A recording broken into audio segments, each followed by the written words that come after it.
Bapa di sorga, kami bersyukur kasih-Mu yang mempersatukan kami di tempat ini sebagai gereja-Mu, sebagai bagian dari keluarga kerajaan Allah, sebagai bagian dari tubuh Kristus yang dipimpin, dipersekutukan untuk menghadap kepada kekudusan Tuhan dan memuliakan Tuhan, dan diberikan anugerah untuk menerima sabda Tuhan. Tuhan, berbelas kasihlah kepada kami di dalam ibadah ini. Engkau yang telah memberikan kami hak istimewa memuji memuliakan nama-Mu, bersyafaat di hadapan-Mu, dan kiranya Engkau sendiri yang beranugerah memberikan firman-Mu kepada kami saat ini.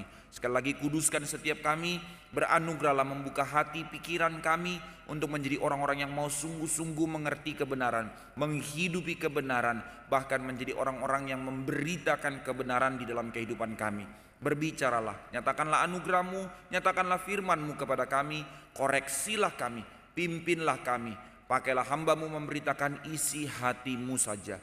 Nyatakanlah ya Tuhan, bersabdalah kepada kami umat-Mu. Dengar doa kami dalam nama Tuhan Yesus kami berdoa, amin. Jemaat dipersilakan duduk. Mari kita membuka firman Tuhan dari Kisah Para Rasul yang ke-15. Satu tema yang sangat sederhana tetapi juga menjadi realitas di dalam gereja, tentang konflik di dalam gereja. Mari kita membaca Kisah Rasul pasal 15 dari ayat yang ke-35 hingga ke-41. Pasal 16-nya saya pisahkan untuk kita sambung minggu depan, tentang panggilan Paulus kepada Timotius. Sekarang kita melihat konflik antara Paulus dan Barnabas. Kita membaca bergantian ayat ini, dari saya 35, Bapak Ibu jemaat sekalian 36, demikian bergantian hingga ayat 41. Kisah Para Rasul 15 dari ayat 35, demikian firman Tuhan. Paulus dan Barnabas tinggal beberapa lama di Antiokhia. Mereka bersama-sama dengan banyak orang lain mengajar dan memberitakan firman Tuhan.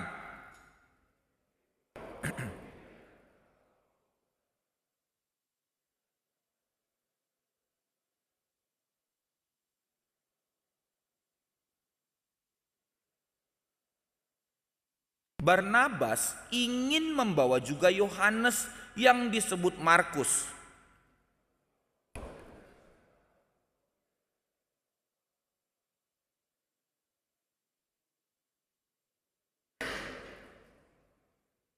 Hal itu menimbulkan perselisihan yang tajam sehingga mereka berpisah, dan Barnabas membawa Markus juga sertanya berlayar ke Siprus.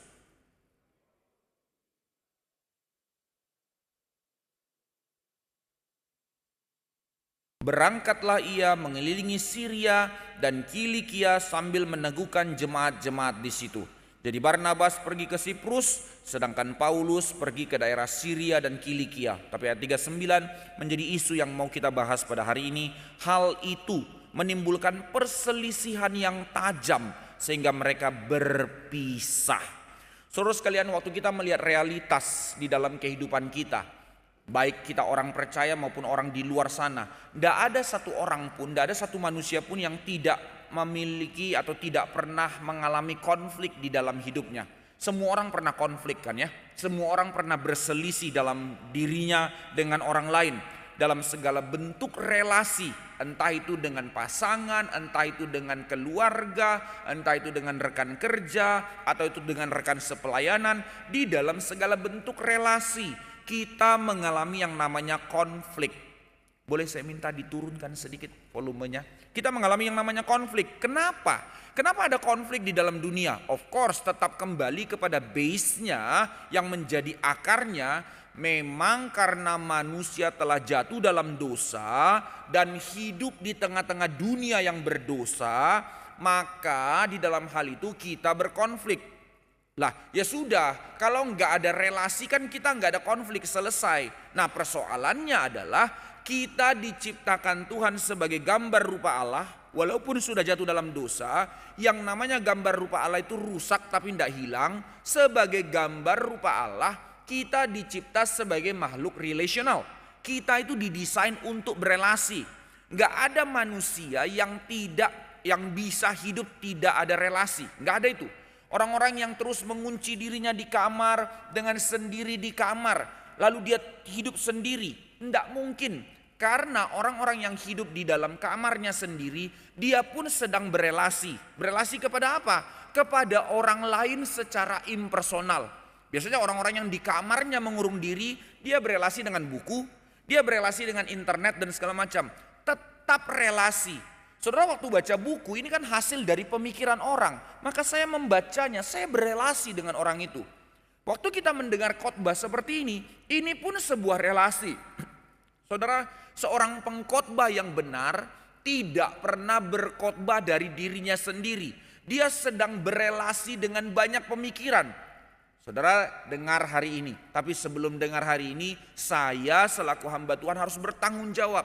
Ya, membaca Alkitab itu sudah berelasi dengan para nabi, para rasul. Tetapi menurut penafsiran beberapa orang yang memikirkan hal ini, para penafsir, buku-buku dan segala macam, saya membaca pemikiran mereka. Saya berelasi dengan mereka semua. Relasi perjalanan firman sepanjang sejarah inilah yang saya bawa di dalam relasi dengan jemaat saat ini. Nah, itu namanya gereja. Jadi nggak ada yang namanya relasi cut, buang semua yang lama, nggak penting. Yang penting saya langsung dengan Roh Kudus, percaya saja saya sebagai hamba Tuhan, dengar kalimat saya. Lah itu gila, itu sesat. Relasi kebenaran firman Tuhan itu selalu ditarik di dalam satu kesatuan. Itu sebab para rasul tidak pernah berkhotbah dari dirinya sendiri. Mereka selalu mengutip dari para nabi karena menjadi benang merah. Nah, itu yang namanya relasi. Nah, kembali ke dalam tema kita. Karena kita diciptakan sebagai gambar rupa Allah, didesain menjadi makhluk relasional, berelasi. Namun karena dosa, relasi itu menjadi rusak pula karena natur kita itu telah rusak. Akhirnya di dalam relasi, di dalam dosa, berelasi itu didasari oleh ego, didasari oleh kepentingan diri, didasari oleh harga diri dan seterusnya. Maka tidak terelakkan konflik terjadi. Gitu kan ya, di dalam realita kehidupan kita sebagai manusia. Konflik terjadi juga karena ada perbedaan. Masing-masing orang secara individu masing-masing tidak ada yang sama. Jangankan kita manusia, zebra, saudara, zebra tidak ada satupun garisnya yang sama. Zebra yang begitu unik di padang belantara, berapa ratus ribu zebra sekali lari. Tidak ada satu zebra pun yang sama garisnya. Manusia, miliaran manusia, tidak ada satupun yang sama, apa namanya ini? Sidik jarinya. Bahkan kalau kebakaran manusia ambil giginya, katanya polisi mau coba forensik yang segala, tidak ada yang sama. Apalagi karakternya, sifatnya, cara hidupnya dan segala macamnya. Maka semua perbedaan itu memang memiliki potensi konflik. Kita punya berbeda cara pandang, kita berbeda penilaian, kita berbeda kepentingan, kita berbeda di dalam segala aspek. Ya wajar saja itu memicu konflik. Memang perbedaan itu dari Tuhan. Loh, kenapa perbedaan itu malah menjadi satu hal yang bermasalah? Bukankah Tuhan yang mendesainnya demikian? Berarti Tuhan yang ingin kita konflik. Salah, saudara, tidak demikian. Memang perbedaan itu didesain Tuhan, memang perbedaan itu anugerah Tuhan, dan justru Tuhan menciptakan perbedaan untuk membentuk harmoni. Nah, ini gambaran dari relasi Allah Tritunggal. Kita tahu ada 3 pribadi Allah, Bapa, Anak, Roh Kudus. Nah, di dalam hal ini kita boleh mengerti, Bapa itu Bapa, Anak itu Anak, Roh Kudus itu Roh Kudus. Ini bukan satu pribadi ganti-ganti peran. Dia 3 pribadi yang berbeda tapi satu kesatuan yang adalah Allah. Unity in diversity. Nah, motif inilah, gambaran dari sifat Allah inilah yang diciptakannya di dalam dunia. Unity in diversity. Seluruh alam semesta ini berbeda-beda tapi dalam satu harmoni yang tidak saling berantakan. Seluruh manusia yang dicipta berbeda-beda tapi dalam harmoni yang tidak berantakan. Seluruh anatomi tubuh kita yang berbeda-beda tapi menjadi satu kesatuan yang tidak berantakan. Demikian relasi sebenarnya. Akan tetapi memang karena dosa, telah membuat kita bermasalah di dalam melihat perbedaan. Tidak lagi melihat perbedaan menjadi jalan harmoni, tapi melihat perbedaan menjadi kompetisi, menjadi satu hal yang saling iri dan seterusnya. Ini yang jadi masalahnya. Jadi pertama, ya akar masalahnya konflik terjadi di antara kita karena dosa yang membuat kita self-centered, egois dan seterusnya. Tetapi juga di dalam perbedaan yang telah diciptakan Tuhan, tetapi dosa merusaknya memicu konflik semakin besar. Nah, ini yang terjadi. Tetapi juga bukan hanya itu. Kenapa kita menjadi berkonflik di dalam kehidupan kita? Even bahkan yang sudah suami istri, yang sudah sama-sama sepakat jalan juga sering konflik. Karena terjadi prejudis. Persepsi yang salah yang seringkali kita buahi tanpa bertanya terlebih dahulu. Nah, konflik terjadi karena prejudis, persepsi yang salah, sekaligus juga akhirnya menjadi cara berkomunikasi yang salah. Saudara, tidak ada masalah, tapi cara komunikasi salah jadi bermasalah. Aku bilangnya kayak gini, ya tapi bukan itu maksud aku kamu dulu gitu kan ya. Tidak usah, paling masalah itu sekarang komunikasi yang paling bermasalah zaman ini. Komunikasi apa itu? Komunikasi gadget. Makanya sekarang pengurus tidak membenarkan dosa saya. Pengurus juga tahu. Jangan harap Pak Harli balas WA gitu. Saya kalau buka sekarang ada ratusan mungkin ribuan WA yang saya belum baca. Terlalu gampang, rentan untuk disalah pengerti. Anak-anak muda sekarang gitu ya. Misalnya pacarnya bilang, kamu gini kan? Jawabnya OK. Wih, langsung ditelepon. Kamu kok jawab aku ketus sekali? Loh, kan saya udah bilang oke. Kalau oke yang senang itu OK titik. Berarti oke. Oh gitu, ada interpretasinya gitu kan ya. Loh apa iki? Lalu kalau ada nanti senang, kamu setuju nggak, senang nggak kayak gini? Gambar emoticon senyum satu gambar. Ting. Kamu kok jutek banget? Loh apa sih, kan saya sudah gambar senyum. Kalau senyum yang tulus itu, senyumnya itu ada satu, ada tulisan lagi WK. Apa ini? Lihat, memunculkan komunikasi yang salah, akhirnya menghasilkan konflik kan ya. Hal yang konyol and yet real di dalam kehidupan kita. Akhirnya konflik menjadi terjadi karena prejudis, persepsi yang salah, memaksa orang lain di sepatu kita tanpa mengerti kita memasukkan diri di sepatu orang lain. Yang lain, kenapa terjadi konflik? Karena terlalu banyak persaingan. Even bahkan di dalam relasi yang paling intim suami istri, tidak sedikit orang yang memiliki persaingan. Saudara, di dalam konseling yang saya lakukan di dalam rumah tangga, orang-orang yang datang, konflik terjadi hanya gara-gara urusan suami istri kerja.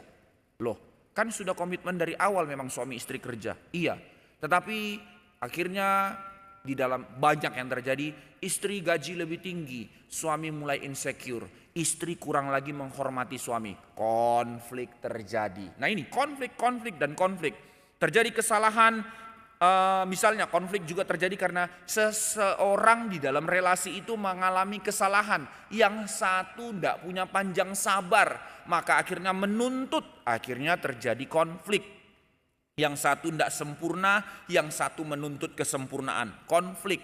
Atau juga konflik terjadi karena karakter. Yang satu terlalu gampang, bukan hanya sumbu pendek lagi katanya sekarang, nggak punya sumbu gitu ya. Biasanya kalau sumbunya panjang masih tunggu sabar, sumbu pendek masih ada. Kalau ini nggak ada pakai sumbu langsung meledak, emosional. Nah ini yang terjadi di dalam realita kehidupan manusia sehingga terjadi konflik. Karena itu menjadi satu hal yang kita lihat real di dalam kehidupan kita. Konflik itu tidak bisa kita hindari kan ya. Konflik itu ada di dalam seluruh bentuk relasi. Ini fakta pertama. Bahkan yang menjadi hal yang kita sedihkan, mulai kita tanya, oke lah kalau itu secara umum dunia terjadi, ya maklum. Tetapi yang menjadi realitanya adalah, yang juga menjadi realita yang harusnya kita tangisi, konflik itu terjadi juga dalam kehidupan orang percaya. Kenapa kita setelah ditebus Kristus kok rumah tangga kita juga berkonflik? Kenapa kita setelah ditebus Kristus kok di dalam gereja juga ada konflik? Kan ini yang terjadi. Orang-orang yang telah menerima anugerah, orang-orang yang telah mendapatkan pengampunan dari Kristus, sejatinya telah ditebus dan mengerti arti kasih yang besar dari Kristus, and yet tetap konflik. What happened? Something wrong with us. Konflik terjadi di dalam keluarga Kristen, di dalam gereja, dan tidak hanya terjadi karena ada masalah atau dosa saja, bahkan hanya gara-gara pelayanan pun bisa jadi konflik. Konsekuensi dari hal yang positif yang diberikan Allah, kita sudah pernah belajar ini tahun lalu. Konsekuensi dari hal yang sangat positif yang diberikan Allah kepada kita, anugerah yang besar diberikan Tuhan kepada kita sebagai gereja, yaitu namanya karunia. Ternyata ini pun menjadi potensi konflik. Loh kok bisa? Tuhan kasih yang indah kok jadi potensi konflik. Nah ini yang harus benar-benar kita mengerti dan sadari. Oleh karena karunia yang disediakan Roh Kudus kepada setiap orang itu masing-masing berbeda-beda, beragam-ragam, maka harus diantisipasi. Si A punya karunia tertentu, si B punya karunia tertentu. Dan Alkitab memang tidak pernah mau memberi karunia seragam. Karena kita tubuh, bayangkan tubuh semuanya tangan, bayangkan tubuh semuanya mata. Tidak ada konsep tubuh seperti itu. Maka konsep yang menekankan satu gereja diidentifikasi menjadi gereja yang benar kalau seluruh gereja itu punya satu karunia tertentu. So-called yang paling sering yang namanya semua jemaat di sini harus bisa berbahasa lidah. Itu enggak konsep tubuh, saudara, enggak. Setiap orang punya karunia yang berbeda-beda, beragam-ragam. Tetapi ini yang harus kita ingat. Sekali lagi kembali kepada konsep tadi. Perbedaan memicu konflik. Termasuk perbedaan karunia. Perbedaan karunia itu memicu konflik. Karena apa? Nanti di dalam karunia-karunianya punya perbedaan pendapat. Di dalam karunia-karunianya punya perbedaan prioritas. Meeting misalnya pengurus. Puji Tuhan gak ada ya di MRI Sunter ya. Meeting pengurus. Lalu Ibu Silvi dari Departemen Sekolah Minggu bilang, prioritas harus sekolah minggu. Lalu dari remaja misalnya datang pengurus remaja bilang, tidak bisa, pemuda zaman ini yang harus didahulukan. Lalu Pak Majelis Jemaat bilang, nggak bisa, penggembalaan yang harus didahulukan. Lalu ada yang berhati baik bilang, kenapa tidak sama-sama? Mau sama-sama siapa yang kerjakan? Lu kerjain sendiri. Wah malah kena marah dia sama tiga-tiganya tadi ya. Akhirnya bangbung ribut lagi. Hanya gara-gara skala prioritas. Semua punya karunianya. Ada orang-orang yang berpikir menjangkau orang muda. Ada orang-orang yang berpikir mendidik anak-anak. Ada orang memikirkan penggembalaan dalam gerejawi. Semua punya prioritasnya. Maka di dalam skala prioritas, di dalam karunia yang diberikan, tentu kepekaannya itu limit. Dia hanya melihat dari sudut pandangnya tentang pelayanan yang diberikan Tuhan kepadanya. Semua penting. Iya, semua penting. Tetapi di dalam kerelaan kita bersama-sama bergumul, di dalam kerelaan kita sama-sama mengkomunikasikan, di dalam kerelaan kita sama-sama mau mengerti apa yang menjadi kehendak Allah. Itu sebenarnya rumusnya. Akan tetapi karena kita merasa bahwa ini dari Tuhan, kepekaan yang diberi Tuhan ini penting, maka kita ngotot itu harus dilaksanakan. Ya di situ akhirnya konflik. Sama lah di mana-mana, di rumah tangga juga demikian kan ya, di dalam relasi juga demikian. Ini penting bagi saya, tujuannya itu harus tercapai. Bagi dia prosesnya yang harus kita nikmati bersama. Hasil biar Tuhan yang tentukan. Yang penting kita bersama di proses. Nggak bisa kalau pikir-pikir proses terus kapan hasilnya. Kita mendukakan Tuhan, berantem. Loh, punya tujuan yang sama tapi dengan sudut pandang yang berbeda. Ingat dulu konsep etika yang saya ajari. Semacam berpikir deontologi. Dia berpikir menjalankan sesuatu hal berdasarkan aturan. Semacam berpikir teleologi, mengambil langkah berdasarkan tujuan. Jadi misalnya, saya ingatkan lagi di sini contoh waktu itu. Ada kejadian kecelakaan, lalu kita mau tolong. Si A tolong kecelakaan, si B tolong kecelakaan. Si A angkat orang yang tabrakan ini, kepalanya sudah pecah darah-darah, dia rela mobilnya kotor darah, enggak apa-apa saya bayar harga. Pokoknya mau selamatkan orang ini. Si B juga sama. Tetapi cara pikir si A sama si B beda. Si A setelah orang masuk di dalam, dia ingat, dia cek 5 km di depan ada rumah sakit. Ayo cepat ke sana. Tapi 5 kilometer ke depan ada 3 lampu merah. Tabrak atau enggak? Si B juga prinsip yang sama. Ada lampu merah, tabrak atau tidak? Satu berpikir deontologi. Kan Tuhan memberikan kita ketaatan aturan. Jangan tabrak dong. Tapi si B teleologi. Kan Tuhan sudah mempercayakan nyawa orang ini kepada kita. Demi menyelamatkan dia. Tujuannya dia selamat. Tabrak lampu merahnya. Lihat ya, ada 2 jenis orang kan ya. Kalau ini satu mobil, berantem, pasiennya keburu mati. Tabrak enggak. Akhirnya enggak jadi, lampu merahnya sudah hijau merah, mobil enggak jadi jalan juga. Karena berantem. Lihat, cara pandang yang berbeda pun karena beda skala prioritas, membedakan skala kepekaan, akhirnya menghasilkan konflik. Termasuk di dalam gereja. Saudara, di dalam konseling orang-orang yang kecewa terhadap gereja. Banyak keluarga yang bilang, Pak, tolong jangkau anak saya, Pak, tolong jangkau suami saya. Semua lah ya, macam-macam. Kenapa? Suami saya atau anak saya atau kerabat saya atau siapanya saya sudah tidak mau lagi ke gereja. Loh kenapa? Kecewa Pak, sakit hati kepada gereja. Ya, beberapa kali dalam konseling seperti ini, tidak sedikit orang-orang yang dikonseling begitu mengatakan, gereja lebih busuk daripada institusi-institusi di dunia. Gereja lebih kotor. Maafkan kalimat ini yang saya dengar di dalam konseling. Gereja, orang-orang di gereja itu brengsek. Wah. Kenapa? Lebih rusak daripada dunia. Ya saudara, memang benar gereja itu bermasalah. Saudara kalau tidak bisa terima gereja bermasalah, ya saudara salah masuk tempat. Kalau saudara berharap bahwa gereja itu tempat yang suci, semua sempurna, tidak. Kenapa demikian? Karena memang gereja itu adalah tempat kumpulan dari orang-orang berdosa seperti saya dan saudara yang hanya karena belas kasih Tuhan mendapatkan pengampunan dari Tuhan, mendapatkan penebusan Kristus untuk dipanggil masuk ke dalam gereja untuk dibentuk. Saya orang berdosa, saudara orang berdosa, ketemu sama-sama dalam gereja. Yang suci siapa? Kepala gerejanya. Lah sayanya ndak suci, saudara ndak suci. Atas nama kepala gereja sama-sama melayani. Ya konflik, pasti ada konflik. Nah kalau kita ndak bisa menerima hal yang kayak gini, ini yang membuat hati kita itu menjadi kecil dan picik. Nah itu sebab kalimat bahwa gereja bermasalah saya setuju, tapi orang-orang yang mengatakan gereja lebih busuk daripada dunia, tentu itu tidak benar. Yang masalah di balik pemikiran itu apa? Orang-orang yang demikian seringkali menjadi kecewa kepada gereja karena ekspektasinya terhadap gereja yang salah. Karena standar yang dituntutnya terhadap gereja jauh lebih tinggi daripada institusi-institusi lain di dunia. Contoh, saya kerja, saya menjadi PNS.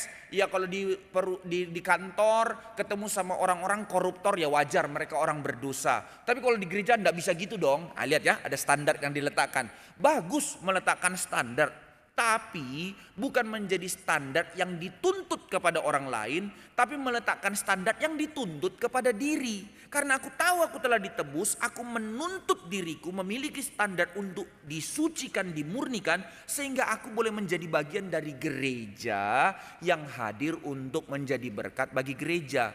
Itu namanya prinsip relasi, ketersalingan memberi diri. Tapi kalau saya datang ke gereja, saya tahu orang-orang di sini sudah diselamatkan, maka saya mau lihat gereja di sini orang-orangnya beres gak? Gak beres, Emery Sunter ini orang-orang gila di sini semua. Keluar, masuk ke Kelapa Gading. Gak beres orang-orang di Kelapa Gading ini. Masuk ke pusat. Gak beres di pusat ini. Masuk ke Kebun Jeruk. Gak beres di sini. Sampai mati gak ada gereja yang beres. Karena apa? Orang itu yang paling gak beres. Karena dia tidak memberi hatinya ke dalam gereja. Dia tidak menuntut standar itu kepada dirinya. Dia berharap dia menjadi tamu yang terus dilayani. Menjadi seorang yang datang untuk terus disambut, terus dibentuk. Kalau aku bermasalah wajar. Tapi majelis-majelis gereja di sini harusnya perfect dong. Kan kamu udah mau jadi majelis. Makanya aku tidak majelis karena aku tahu aku hina. Lah kalau kamu mau terima dirimu jadi majelis, berarti kamu sudah harus perfect. Orang gila ini. Nggak akan pernah bisa hidup jadi gereja seperti ini. Nggak usah jadi gereja, berelasi dalam rumah tangganya pasti jadi orang bermasalah ini.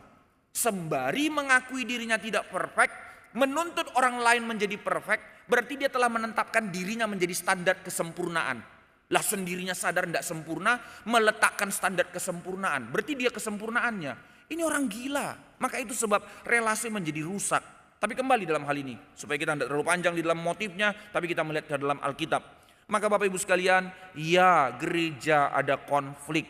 Tapi karena itu jangan jangan tuntut standar sempurna bagi gereja di dalam konsepnya. Tapi tuntut kesempurnaan gereja itu sebagai kita yang jadi gereja. Tuntut itu dalam diri kita untuk terus bertumbuh. Sehingga Tuhan membuat kita menjadi terang, menjadi bagian, menjadi berkat di dalam gereja Tuhan. Maka konflik di dalam gereja bukanlah sesuatu hal yang baru. Bukan sekarang saja, begitu aneh, begitu ironis, tetapi sekaligus menjadi satu syukur untuk kita. Karena Alkitab mencatat bahwa gereja mula-mula, sejak dari gereja mula-mula, di mana Roh Kudus turun menaungi gereja, di situ pun sudah terjadi konflik. Konflik antar jemaat, konflik antar pemimpin, bahkan konflik antara pemimpin dengan jemaat, bahkan konflik antara pemimpin dengan pemimpin terjadi. Antara rasul pun konflik, saudara. Apa-apaan ini? Bagaimana yang namanya dipenuhi Roh Kudus kalau seperti ini? Nah, ini yang kita mau lihat dengan rendah hati. Justru dengan pembelajaran seperti ini kita mau melihat, saudara, sekali lagi kalimat ini menjadi kalimat yang begitu aneh tapi begitu indah. Terpujilah Tuhan, karena Tuhan tidak menghadirkan kisah dari tokoh-tokoh yang sempurna untuk kita teladani. Bukan, justru Alkitab menghadirkan kisah dari orang-orang bermasalah yang mendapat anugerah untuk melayani Tuhan. Undangan yang sama buat kita. Bukan karena kita sempurna baru kita dipakai Tuhan, justru karena sola gratia mereka dipakai Tuhan. Maka prinsip yang sama. Tidak ada alasan untuk kamu tidak mau dipakai Tuhan. Karena sola gratia yang sama, kuasa dan penyertaan yang sama, Tuhan mengundang kita juga untuk dipakai Tuhan. Nah, ini maksudnya. Tapi kembali dalam hal ini, maka kita melihat di dalam Kisah Rasul konflik-konflik yang terjadi. Pertama, dari Kisah Para Rasul 6 yang sudah kita lihat, ketika pemilihan diaken terjadi. Kenapa para diaken dipilih? Karena sudah terjadi konflik di antara kepengurusan gereja saat itu. Terjadinya pembagian makanan, penyaluran makanan kepada janda-janda yang tidak setimbang. Orang-orang Yahudi diberi makan, orang-orang non-Yahudi nggak diberi makan. Maka mulai mereka protes, konflik terjadi. Ini konflik pertama dalam gereja. Maka Petrus cepat-cepat bilang, pilih rasul, karena ini tidak boleh sembarangan. Itu pelayanan yang penting, sama pentingnya dengan pelayanan mimbar, kata Petrus. Maka konflik segera terhindari. Lalu Kisah Para Rasul 11, bukan antar jemaat, sekarang Petrus yang berkonflik. Ketika akhirnya dia mulai penginjilan keluar dari Yerusalem setelah penganiayaan Stefanus mati lalu mereka pergi setelah dia ditangkap. Dia penginjilan kepada seorang perwira dari tentara Romawi. Dan akhirnya orang itu, Cornelius, percaya dan dibaptis. Orang kafir dibaptis tidak bersunat. Akhirnya orang Kristen Yahudi dari Yerusalem ngamuk, gak terima. Konflik dengan Petrus. Kisah Para Rasul 15. Kemarin sudah kita lihat konflik antara Paulus dengan orang Kristen Yahudi juga dari Yudea. Sengaja datang ke Antioquia, lihat Paulus menginjili dan mempertobatkan banyak orang non-Yahudi, tapi tidak disunat. Konflik lagi. Sampai akhirnya konfliknya bertarung hebat, sampai mereka ngotot Paulus dan Barnabas dan beberapa jemaat dari sana harus datang ke Yerusalem, diselesaikan konfliknya dengan konsili, dengan sidang. Sampai seperti itu, saudara, sampai seperti itu. Yang lebih berat, konflik antara Petrus dan Paulus. Dalam motif yang sama, di dalam kitab Galatia, Paulus tegur Petrus yang hidupnya seperti munafik. Dia datang sama orang Yunani, makan bareng. Ketika orang Kristen Yahudi datang dari Yerusalem, dia tiba-tiba tarik diri dari orang-orang Yunani, tidak mau makan bareng sama mereka. Maka ini kemunafikan. Petrus dimarahi oleh Paulus, sementara Petrus yang kepala rasul. Konflik. Dan yang sekarang yang kita lihat, isu yang sangat personal dan yang sangat tegang di sini. Konflik rekan sekerja yang sudah jalan lebih dari 5 tahun sama-sama pelayanan bareng, doa sama-sama, menderita sama-sama, dilempari batu sama-sama, dihakimi sama-sama. Tapi sekarang konflik. Betapa sakitnya konflik seperti ini. Kalau orang baru ketemu pelayanan, misalnya sekarang NRITC atau apa, baru duduk sama-sama, nggak saling kenal, berantem, oke lah, oke. Ini orang yang layani Tuhan sama-sama, menderita sama-sama, menyaksikan kuasa Tuhan yang sama, diurapi sama-sama. Tapi sekarang mereka harus konflik dan dikatakan mereka harus berpisah. Wah, itu hancur hatinya, sebagian jiwanya hilang. Sekarang kita melihat fokus dari cerita ini. Dikatakan perselisihan antara Paulus dan Barnabas begitu tajam. Ayat 39 yang kita baca tadi. Kata tajam bahasa Indonesia itu dari bahasa Grekanya paroxysmos. Artinya seperti sebuah ledakan emosi. Seperti seorang, ini gambaran yang dipakai di dalam penyakit. Kalau orang sudah demam tinggi sampai 41, 42 dia step kan ya. Kejang. Nah itu pakai gambaran yang dikatakan. Kemarahan itu sampai gak karu-karuan. Maka kata ini mengandung konotasi emosi yang sudah terlalu tinggi. Wajah yang sudah memerah. Suara yang sudah keras. Hal-hal yang dikatakan yang sebaiknya tidak dikatakan tapi dikatakan. Nah ini ekspresi yang mau dikatakan. Ini penyemandangan yang sangat menyedihkan. Ini memang sudah konflik yang sudah high, terlalu tinggi. Saudara, kalau kita berantem, tidak akan mungkin, tidak ada orang berantem per se membahas masalah yang tadi dibahas. Pasti melebar, ya kan ya? Saya konflik sama istri hanya gara-gara urusan apa itu? Pasta gigi. Setelah 5 tahun menikah, pasta giginya tetap dipencet dari tengah, di sini jebret, akhirnya lengkok begitu ya. Harusnya dipencet dari atas supaya tetap berdiri. Memang saya sedikit OCD begitu ya. Harus begitu. Setelah 5 tahun, akhirnya saya bilang, please, setelah 5 tahun, pencet ini saja ndak bisa. Akhirnya kemana-mana. Ini pasta gigi saya sudah bilang ndak bisa. Itu barang-barang di mobil nggak bisa. Udah kayak gudang, mulai ungkit 1, ungkit 2, ungkit 3 dan segala macamnya. Nggak akan ada membahas itu sendiri. Nah, sekarang kita imajinasikan dalam hal ini. Paulus pernah berkonflik sama Barnabas. Di dalam hal ini urusan keponakannya Markus. Ya, nanti kita akan lihat di dalam urusannya karena ketidaksetiaan Markus. Tetapi pasti berantemnya itu kirang lebih ya, interpretasi ini tidak ada dicatat, tapi kemungkinan besar sudah di situ karena pakai kata paroxysmos itu. Berarti bisa jadi Paulus akan ungkapkan, kenapa you pilih Markus? Jangan-jangan karena itu sepupumu kan? Wah, mulai tarik kemana-mana. Dan memang Barnabas sendiri pernah ikut seperti Petrus di dalam kitab Galatia, kompromi juga ikut jadi orang munafik. Nggak mau makan sama orang Yunani karena orang Yahudi datang.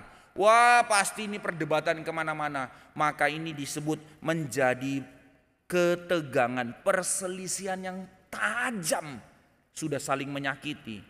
Maka konflik ini terjadi di dalam rencana apa? Kapan ini terjadi? Setelah perjalanan misi pelayanan pertama selesai. Jadi mereka sudah 5 tahun dalam misi perjalanan pelayanan pertama. Lalu sekarang setelah konsili di Yerusalem, mereka mulai start lagi pelayanan misi yang kedua. Tetapi dalam hal ini mereka sudah tentukan, kita mau kemana? Sudah, ayo, siapa yang mau kita ajak? Lalu Barnabas bilang, aku mau kembali membawa Markus. Di situ Paulus tidak setuju. No compromise, sehingga terjadi perselisihan yang sangat tajam. Ini adalah kisah yang sangat menyedihkan. Ini adalah kisah yang sangat memalukan. Pertanyaannya, rasul, saudara rasul, orang yang paling luar biasa dipakai Tuhan, mengapa ini terjadi? Oke lah, ini terjadi satu hal. Kenapa Lukas harus tulis?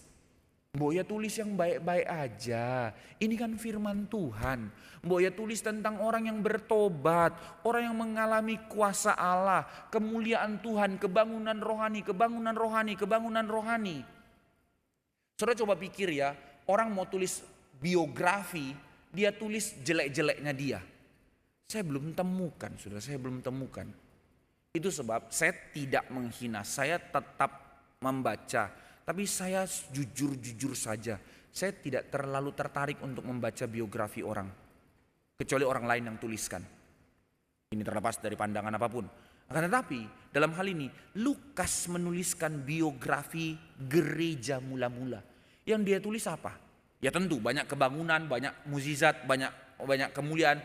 Tapi dia juga menulis hal-hal yang bermasalah. Bahkan puncak masalah. Rasul pun bermasalah dia cantumkan dalam kitab suci. Kurang kerjaan apa ini Lukas harus catat seperti ini? Mengapa peristiwa seperti ini harus ditulis? Meskipun ini tema kecil di dalam kisah para rasul. Kan tema besarnya banyak. Tema kebangunan, berdirinya gereja, kerajaan Allah. And yet di dalam kisah tema besar itu dia munculkan tema konflik-konflik di dalam kebangunan itu. Tema kecil. Tetapi menjadi pembelajaran yang sangat besar buat kita sebagai gereja pada zaman ini. Untuk kita belajar apa? Mari kita perhatikan jemaat sekalian, di dalam realitas kita sebagai gereja, bahwasanya kita akan menyadari kita tidak bisa menghindari konflik. Kita tidak bisa menahan, tidak akan ada konflik, nggak bisa. Tetapi bagaimana kita berespon terhadap konflik? Maka yang pertama, hal pertama yang Lukas mau kita belajar dengan sungguh-sungguh. Sekali lagi, tema yang tidak asing buat kita tapi seringkali tidak mau kita hidupi. Apa yang mau diajarkan kisah para rasul melalui hal ini? Bagaimanapun juga di dalam segala realitas gereja yang terlalu lemah dan bermasalah, yang menaunginya adalah anugerah Allah. Saudara mari kembali kepada anugerah Allah. Saudara mari lihat kembali kepada belas kasih dan penebusan Kristus. Bahwa Allah lah yang tetap bekerja dalam gerejanya. Sekalipun gereja itu terlalu rentan, gereja itu terlalu lemah. Ada banyak perkara-perkara yang secara possibility gereja ini tidak sanggup. Tetapi kenapa Tuhan kerjakan melalui gereja ini? Ada banyak hal yang kita lihat gereja ini masih terlalu kecil. Tetapi Tuhan bangunkan kebangunan besar melalui gereja. Kenapa bisa terjadi? Semata-mata bukan karena kemampuan kita tapi karena anugerah Allah. Maka Tuhan membalikkan keadaan dari sebuah realitas yang bermasalah, dari realitas konflik menjadi pelayanan yang lebih luas. Dari konflik Barnabas dan Paulus, ya bermasalah.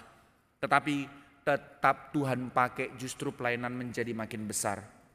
Ada saat-saat di mana bukan Tuhan menginginkan konflik, tapi ada saat-saat di mana anugerah Tuhan terlalu besar. Sekalipun gereja menjadi pecah, tapi Tuhan masih memakai gereja dengan ego-ego orang seperti ini untuk terus mengabarkan Injil. Tuhan terlalu panjang sabar. Tapi yang kedua, ini bukan berarti menjadi alasan untuk kita boleh berkonflik. Ya sudahlah, toh juga gereja mula-mula konflik kok. Ya enggak apa-apa cengli kalau kita konflik. Tidak. Atau kalimat kedua yang lebih sering kita bilang, ya elah Pak, kalau Daud saja berzina, apalagi kita. Sekarang kalimat itu juga sama. Kalau Paulus bisa berkonflik seperti ini, apalagi kita. Wajar dong.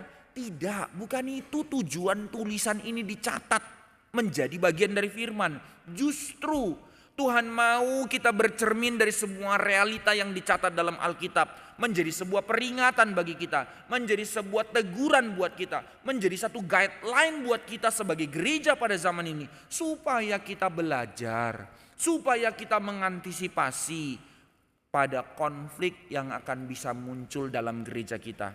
Maka di sini kita dididik untuk mengerti bagaimana menghadapi konflik. Meresponi perbedaan dengan terus berfokus kepada apa? Kepada egomu kah atau kepada kemuliaan Allah? Mengapa? Sebab memang tidak ada jalan lain untuk menghadapi konflik selain berfokus keluar dari diri dan melihat kepada kemuliaan Allah. Saudara, dalam seluruh kehidupanmu, entah itu dalam kehidupan gerejawi, pekerjaan atau rumah tangga, ketika engkau tetap ngotot berfokus kepada dirimu sendiri, engkau tidak akan pernah menemukan kepuasan dan sukacita. Ketika engkau terus menutupi diri dengan segala tembok, memoles diri dengan segala keindahan, bukannya menghasilkan jalan untuk menghindari konflik. Itu bom waktu. Jadi dua ekstrim, semacam orang terus mau hantam orang lain konflik. Semacam orang lain yang sepertinya tidak mau konflik, terus dia menutup diri. Ini juga akan menjadi konflik. Maka kita tidak bisa, either yang satu atau dua. Selama kita terus berfokus kepada diri, kita akan hancur. Tetapi ketika kita diundang sebagai gereja berfokus kepada kemuliaan Allah, berfokus kepada kasih Kristus, pengampunan Allah, disitulah kita menjadi gereja yang bersikap benar menghadapi konflik. Sekarang kita coba lebih fokus melihat spesifik, menyoroti kisah ini ya. 3 tokoh, Paulus, Barnabas, dan Markusnya. Apa yang terjadi di dalam konteks ini untuk kita pelajari melalui kasus ini? Saudara perhatikan, ya ini konflik. Sekali lagi tidak membenarkan konflik mereka. Tetapi ada satu hal yang kita boleh rendah hati belajar. Pakai excuse tadi tidak ada alasan. Ya elah Pak, Paulus saja konflik apalagi kita. Tunggu. Mari lihat saudara. Sekali lagi ya, saya harus disclaimer. Tidak membenarkan konflik mereka, tetap salah. Tetapi paling tidak kita belajar melihat hal yang benar dari situ. Mereka dalam hal ini masing-masing, Paulus dan Barnabas, tidak berkonflik karena ego. Tetapi mereka berkonflik karena mereka sama-sama memperjuangkan kebenaran. Jadi bukan karena memperjuangkan ego harga dirinya. Paulus dan Barnabas memperjuangkan punya dasar yang benar di dalam statement mereka. Jadi ini bukan konflik karena keinginan pribadi, ini bukan gontok-gontokan untuk memuaskan ego pribadi atau kesombongan, bukan. Mari kita lihat. Pertama, dasar apa yang dipakai Paulus untuk ngotot? Apakah karena dia benci atau karena sakit hati kepada Markus? Bukan. Paulus punya semangat hidup memang tidak mau kompromi. Itu sebab ketika Injil dikompromikan, hanya dia yang bilang terkutuklah orang yang mengabarkan Injil yang lain. Memang dia orang yang semangatnya tidak kompromi. Bahkan ketika dia harus disuruh untuk menyangkali imannya, dia tetap kabarkan Injil, dilempari batu. Sampai dipenjarakan, sampai terkapal karam. Ngotot tetap faithful di dalam mengikut Kristus. Oleh karena itu memang punya kecenderungan, maka di dalam pelayanannya dia sulit untuk menerima kalau ada orang setengah-setengah hati. Kalau kamu sadar bahwa anugerah Tuhan besar dalam hidupmu, maka jangan sembarangan meresponi anugerah Tuhan. Kalau kamu tahu kamu orang yang tidak layak dan harusnya binasa, maka jangan sembarangan. Nah, motif ini kan ada kan ya di dalam setiap orang yang punya cara pikir. Orang tua kita lah kalau dia kerja keras. Saudara, saya dididik di dalam keluarga yang sangat keras. Papa itu latih kami untuk bisa kerja dari kecil. Jadi pagar rumah kami itu bukan pagar bangunan, tapi bunga tumbuh gede jadi pagarnya rumah. Ya karena memang susah, harus berpikir lincah, bikin tetap pagar rumah, bunga. Tapi kan bunga namanya terus bertumbuh kan ya. Kalau pagar tembok ya wes ngono to ae, paling tinggal dicat sekali setahun. Tetapi kalau bunga dia akan tumbuh kemana-mana cabangnya. Potong, dikasihnya apa? Cuman balok kayu sama parang. Jadi pok ya sampai kapalan ya anak SD ya gitu begitu. Satu hari tidak selesai itu 13 meter bunga harus dipotong begitu. Tetapi yang saya dapati adalah apa? Ketika dia sore pulang dia lihat, wele ini jelek sekali ini potong kayak gini. Apa yang dilakukannya? Dia ambil parang itu, dia tebang semua pohon itu. 1 hari setengah mati saya kerja selama liburan, bukannya bisa main bola, tapi bunga yang begini gede dipotong semua. Wah, sakit hatinya. Lah itu orang tua kan ya, menuntut standar. Nah sama dalam hal cara pandang kita yang seperti itu, kadangkala kita menuntut orang lain seperti kita. Bukan dalam maksud niat jahat, tetapi kita berpikir bahwa masa kalau saya bisa kamu tidak bisa. Nah motif itu ada. Paulus juga sama. Maka dalam hal ini dia sulit untuk menerima Markus ikut kembali. Karena di dalam misi perjalanan pertama, waktu mereka harus berjalan lewat perjalanan yang susah, ada interpretasi mengatakan kemungkinan besar mereka bisa dirampok orang dan dianiaya. Markus kabur. Maka itu sebab Paulus tidak mau Markus ikut. Karena kalau nanti dia ikut kan beritanya sudah diketahui jemaat dia pernah lari. Lalu kita ajak dia ikut, tidakkah itu jadi batu sandungan buat jemaat? Gak boleh. Biar dia bertobat dulu. Gak boleh ikut langsung buru-buru pelayanan misi lagi. Enak aja langsung boleh pelayanan lagi. Itu pandangannya Paulus. Maka bagi Paulus dia mau mencari rekan kerja yang dapat diandalkan. Karena memang bukan karena dia mau sombong, bukan meletakkan standar yang tinggi, tapi karena memang dari awal, ingat dalam Kisah Para Rasul waktu dia dipanggil, dikatakan pelayanannya itu pelayanan penuh penderitaan. Maka kalau orang mau ikut pelayanan dia dan dia tahu Barnabas orang yang konsisten dengan hal itu, wong sama-sama dilempari batu kok, tetap setia, maka dia mau orang-orang seperti ini yang ikut. Lah kalau kamu pelayanan lain enggak apa-apa, tapi jangan ikut pelayanan yang sini. Nanti jadi batu sandungan buat jemaat. Nah ini konsekuensinya. Makanya Paulus meletakkan standar yang begitu tinggi. Sedangkan Barnabas juga punya dasar yang benar. Barnabas sering disebut juga sebagai anak penghiburan. Dia seorang yang sangat senior dan punya hati yang sangat luas. Ini bedanya dengan Paulus. Paulus orang yang berapi-api, Barnabas seorang yang punya hati yang luas. Mari kita ingat kembali kisahnya saudara sekalian. Dia lebih senior, dia lebih tua daripada Paulus. Paulus masih dalam masa mudanya, Barnabas sudah lebih masa tuanya. Tapi apa yang terjadi?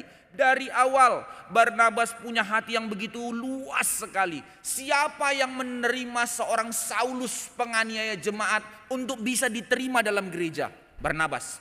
Siapa yang mengkonfirmasi para rasul untuk bisa terima seorang Paulus, dibawanya ke Yerusalem sehingga Paulus tidak dimatikan, tapi diberikan kesempatan untuk bersaksi tentang pertobatannya. Yang pasang badan siapa? Barnabas. Siapa yang mengkonvince untuk Paulus bisa melayani kemana-mana?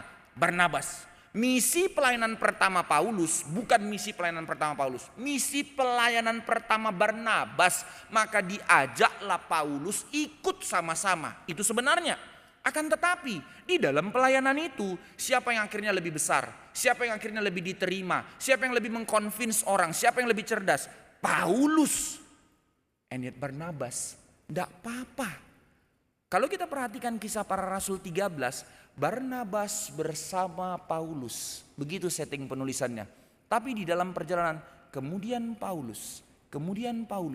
Nama Barnabas makin hidden. Barnabas tidak peduli. Karena yang diinginkannya adalah kemuliaan Allah diberitakan. Hati orang ini terlalu luas. Maka ketika Paulus semakin menonjol, Barnabas semakin tersembunyi. Barnabas legowo karena yang diinginkannya kemuliaan Allah. Dia tidak menjadi iri, dia tidak menjadi cemburu, dia tidak menjadi hati sempit.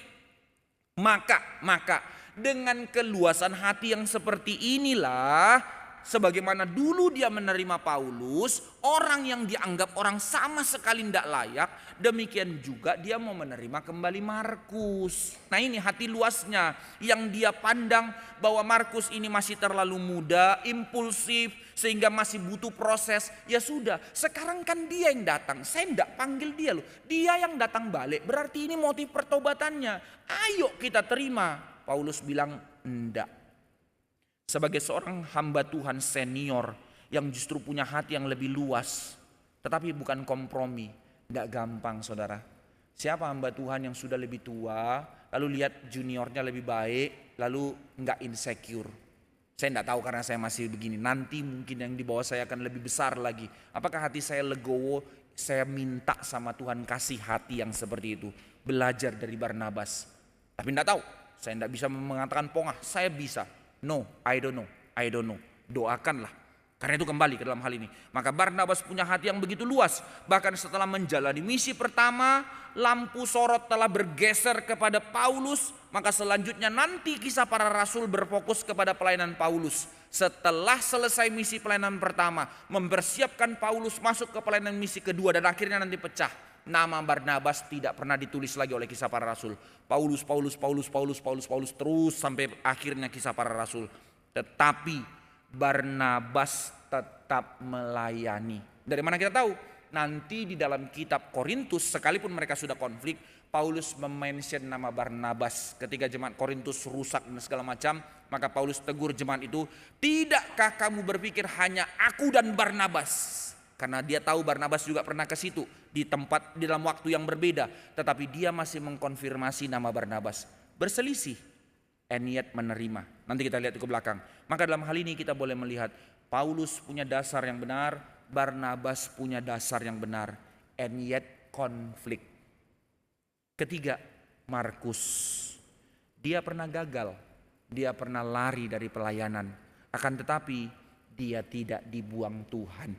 Dia datang di dalam pertobatannya, dia diproses, dia bertobat, dia berespon menerima panggilan Tuhan, dan dia mengejar pertumbuhan. Nah, ini yang dilihat sudut pandang kacamata dari Barnabas, sehingga akhirnya Barnabas mau menerima dia. Singkat cerita, pecah, lalu akhirnya tetap Barnabas mau ajak Markus. Mereka pergi ke Siprus, ke kampung halamannya, mulai menggembalakan di situ dan akhirnya pergi melayani. Lalu Paulus pergi nanti bersama Timotius dan kawan-kawan akhirnya ke Kilikia dan seterusnya ke daerah Syria di sana. Maka waktu itu terjadi apa yang dialami oleh Markus. Dia diproses. Dari mana kita tahu?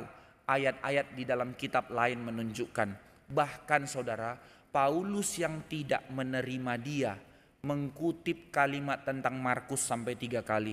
Di dalam Kolose 4 ayat 10.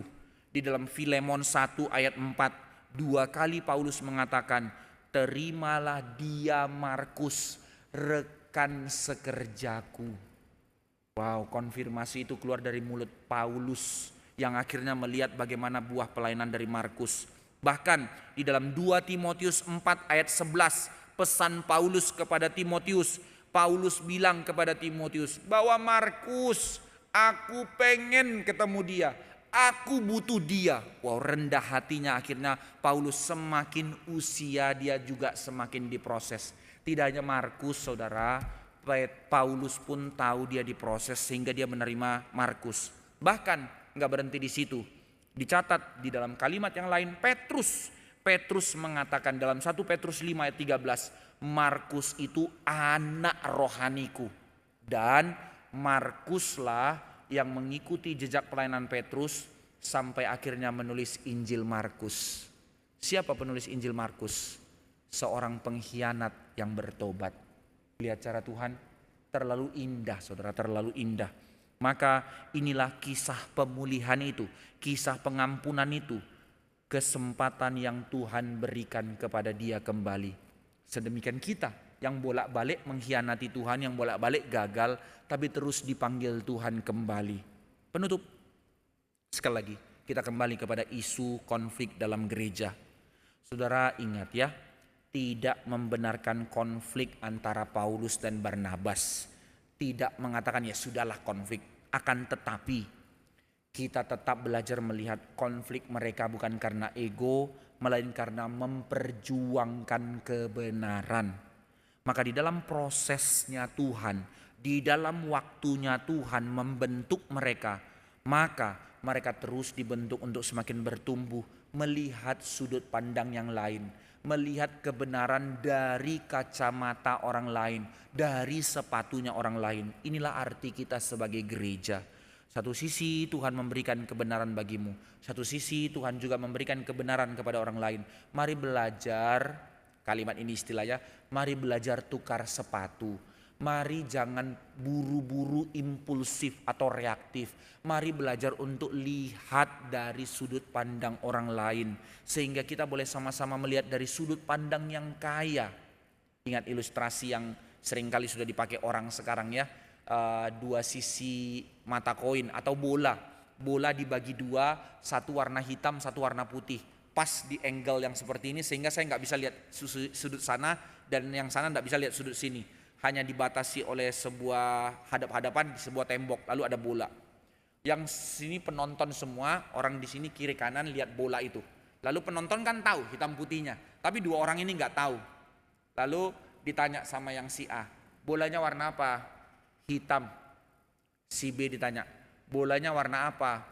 Ya putih lah, gimana sih matamu itu rusak ya katanya. Hitam bro, hitam. Yang sana bilang putih. Semua yang di bawah nonton ketawa. Lalu akhirnya dipanggil dua mereka, disuruh tukar arah. Tukar sepatu kan ya. Akhirnya mereka senyum sama-sama. The point is, dua-duanya benar?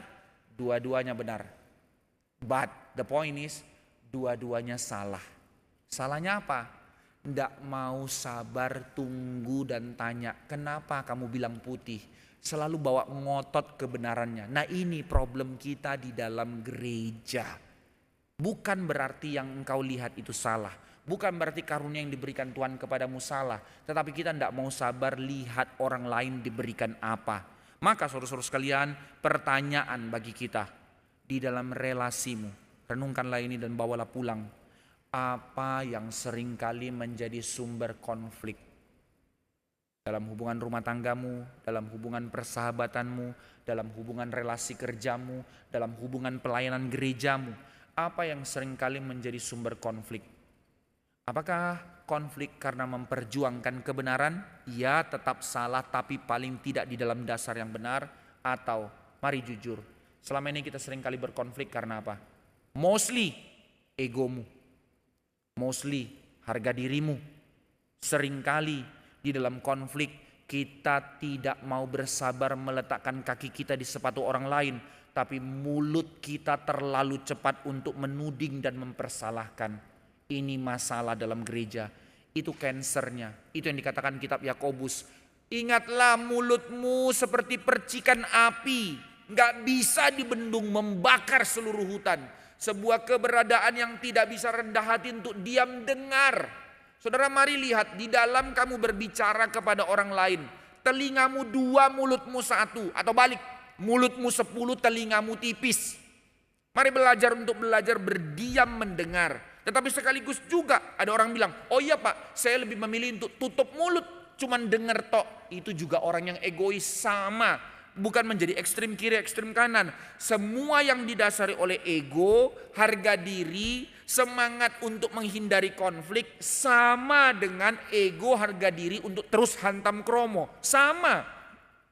Ketidakrelaan untuk mau sama-sama diproses dan bertumbuh. Itu konflik. Maka cara yang selalu melihat ke diri, yang melihat diri benar, yang buru-buru melihat orang lain salah, menghindari masalah atau harus langsung menghajar, dua-duanya sama. Sekali lagi saudara sekalian, undangan pada kita hari ini untuk melihat hal yang sangat sederhana, sepertinya remeh, and yet menjadi cara si iblis memecah gereja, konflik. Maka undangan buat kita, sekali lagi, sebagaimana kita telah menerima penebusan Kristus, belajarlah, pandanglah kepada Kristus dan pengampunannya. Belajar semakin dalam melihat kasih Kristus dan bagaimana dia mengampuni kita. Maka kasih itu makin memenuhimu, kerelaan untuk mengampuni itu makin besar. Karena engkau semakin dibentuk segambar dengan Kristus. Lihatlah kepada Roh Kudus yang senantiasa panjang sabar menuntunmu. Demikian engkau memiliki hati yang terus bertumbuh dalam panjang sabar menerima saudara seimanmu atau menerima pasanganmu atau rekanmu di dalam relasimu untuk membentukmu. Dan pandanglah semangatnya bahwa Roh Kudus memimpin kita bukan demi tujuan kita mengubahkan orang lain. Tapi yang pertama dan paling utama, Roh Kudus mengizinkan kita menghadapi segala tantangan, masalah dan konflik demi tujuan membentuk kita ketimbang membentuk orang lain. Bukan berarti kita menjadi egois, tidak peduli orang lain. Tetapi semangatnya adalah ketika konflik jangan buru-buru punya semangat. Orang ini tidak bisa berubah. Orang ini memang bebal. No. Tapi mulai dari Tuhan, ketika ini harus terjadi lagi, hal apa yang kau mau ubah dalam hidupku? Hal apa yang mau kau bentuk dalam hidupku? Hal apa yang mau kau proses dalamku? Kalau hati kita seluas itu untuk terus dibukakan, maka kita akan menjadi orang yang hati luas untuk melihat orang lain. Nah ini yang ulang-ulang dikatakan oleh pendiri kita Pak Tong. Seluas apa hatimu, seluas itulah engkau akan dipakai Tuhan. Apa arti keluasan hati? Kerelaan untuk terus mau minta apa yang Tuhan mau bentuk. Minta sadar apa yang Tuhan mau proses. Amin. Belajar untuk menjadi gereja yang mau terus dikuduskan. Maka dengan terus memandang kepada Kristus dan pengampunannya, dengan terus memandang kepada pimpinan Roh Kudus dengan panjang sabarnya, dengan terus memandang maksud Tuhan yang mau terus membentuk kita, dan dengan terus memandang kepada firman Tuhan yang menerangi hati kita, maka melalui semua itu, perbedaan, konflik, tantangan menjadi satu hal yang penuh hikmat untuk kita hadapi. Saudara, sekali lagi, lihatlah segala perbedaan dalam gereja itu cara Tuhan membentukmu supaya engkau penuh di dalam kemuliaan Tuhan dan engkau penuh untuk menjadi alat kemuliaan Tuhan. Mari kita berdoa. Tuhan, sekali lagi kami minta belas kasih-Mu, ajar kami bercermin kembali dengan firman-Mu. Realitas konflik dalam gereja mula-mula bukan menjadi excuse kami untuk berkonflik dalam kehidupan kami dalam gereja, tapi menjadi cermin untuk menerangi hati kami. Selama ini bagaimana kami hidup, kenapa terlalu banyak konflik didasari oleh ego, semangat mempertahankan harga diri, atau kompetisi, atau susah melihat orang lain untuk diproses, dan macam hal yang lain yang membuat kami dalam segala aspek relasi kami menjadi konflik. Ampuni kami, khususnya di dalam rumah tangga kami dan di dalam rumah tangga Allah dalam gereja. Tidak sedikit kami gesekan, dan seringkali gesekan itu menyakitkan. Tapi Tuhan, beri kami hati yang seluas-luasnya untuk mau diproses, untuk mau punya proses untuk saling mengampuni dan saling menerima, punya hati untuk mau saling mendengar dan saling mendoakan, supaya kami tidak menjadi orang-orang yang terlalu gampang diombang-ambingkan oleh si iblis yang akan memecahkan gerejamu.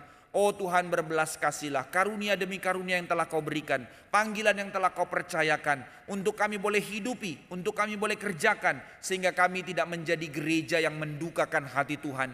Persatukan kami dengan kekasih-Mu, persatukan kami dengan kekudusan-Mu, persatukan kami dengan firman-Mu. Pimpinlah kami ya Allah Roh Kudus di dalam panjang sabar-Mu, menaungi kami, memimpin kami untuk satu sama lain ada ketersalingan sebagai keluarga kerajaan Allah, sebagai tubuh Kristus, sebagai gereja, sehingga melalui persekutuan kami yang didasari oleh kebenaran, nama Tuhan dipermuliakan, kehendak Tuhan digenapi, dan kami memancarkan terang kasih Kristus untuk menjadi shalom bagi dunia. Demikianlah kerinduan kami sebagai gereja-Mu.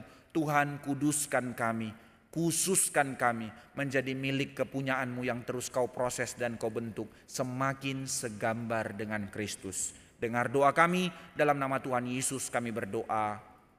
Amin.